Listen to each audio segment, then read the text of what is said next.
नमस्कार बच्चों, आज हम पढ़ेंगे वीणा पाठ्य पुस्तक के चैप्टर 1 सीखो। इस चैप्टर में हमें बताया गया है कि प्रकृति हमें बहुत कुछ सिखाती है, हमें उसको अपने जीवन में अपनाना चाहिए। है? हमारा पर्यावरण का मतलब है अवर एनवायरनमेंट।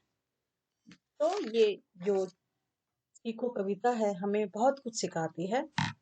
आज मैं इसका अंग्रेजी में अनुवाद करके आपको बताऊंगी। This poem is written by Srinath ji.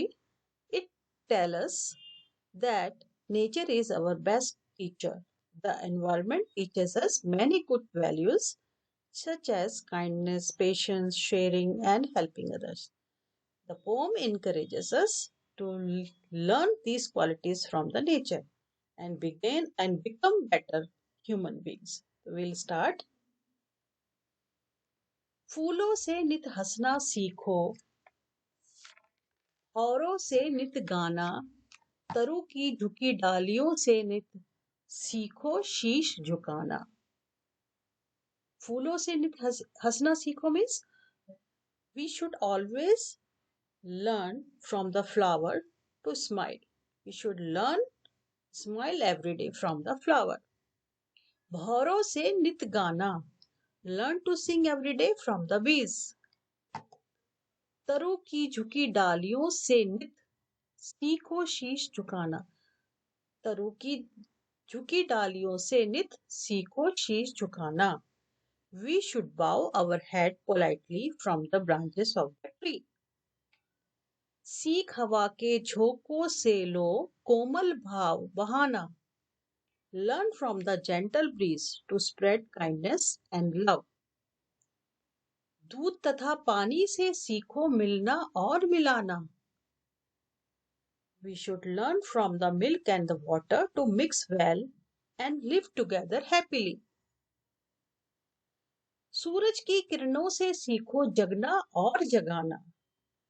We should learn from the rays of the sun to wake up and awaken others.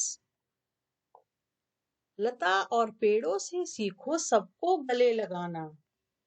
We should learn from the creepers and trees to hug and love everyone. दीपक से सीखो जितना हो सके अंधेरा हरना। Learn from the lamp to remove as much darkness as possible. पृथ्वी से सीखो प्राणी की सच्ची सेवा करना। And learn from the earth to truly serve all living things. जलधारा से सीखो आगे जीवन पथ में बढ़ना। Learn from the flowing stream to keep moving forward in life. और धुएं से सीखो हरदम ऊंचे ही पर चढ़ना। And from the smoke learn always to rise higher and higher. Thank you children. उम्मीद है आपको ये मेरा वीडियो पसंद आया होगा। धन्यवाद।